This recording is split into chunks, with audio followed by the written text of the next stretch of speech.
دوستو آداب، میں Javed Jamaluddin, Urdu news and media network India کے تحت اردو اخبارات کی جھلکیاں لے کے حاضر خدمت ہوں۔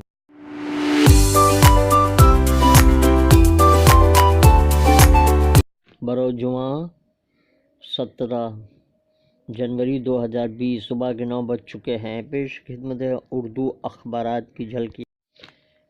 روزنامہ اردو ٹائمز نے شہ سرخی لگائی ہے، ہم یہاں پیدا ہوئے یہیں مریں گے، ہمارے پاس کوئی دوسرا ملک نہیں ہے۔ کولکتہ کے پارک سرکس میدان میں خواتین کا نعرہ۔ شاہین باغ خواتین مظاہرے میں خطاب کرتے ہوئے کہا کہ لاٹھیاں اس لیے کھائیں کہ کاغذ دکھائیں۔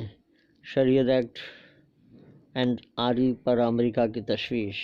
اندرا کریم لالہ کے تعلقات کے متنازع بیان پر سنجے راوت کا یو ٹرن۔ مودی کے ذریعے افتتاح کیے گئے اسٹیشن پر یومیہ صرف 2 مسافر۔ بھونیشور کے اڑیسہ کے لوگیر ضلع میں واقع اسٹیشن۔ آج وائی ایم سی میدان میں شہریت مخالف قانون کے خلاف خواتین کا مظاہرہ۔ مہاراشٹر کے 22 آئی اے ایس آفیسران کے تبادلے۔ کوکنی کمیونٹی کو متحد کرنے کے لیے کوکن میلے کا آغاز۔ سزائے موت کے فیصلے کو پرویز مشرف کا چیلنج۔ طالبان کی امریکہ کو عارضی جنگ بندی کی پیشکش۔ خادم الحرمین شریفین شاہ سلمان نے حیفا کی تعیناتی کی منظوری دے دی۔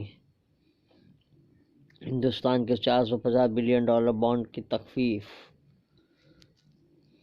خواتین کو بااختیار بنانے کے لیے سعودی عرب با-اسلام ملک۔ ناجائز مال کھانے سے منع، ہم بھی بیدار ہیں اداریہ۔ آج کل کو میں فاروق انصاری۔ آج ممبئی میں شاہین باغ کی جھلک۔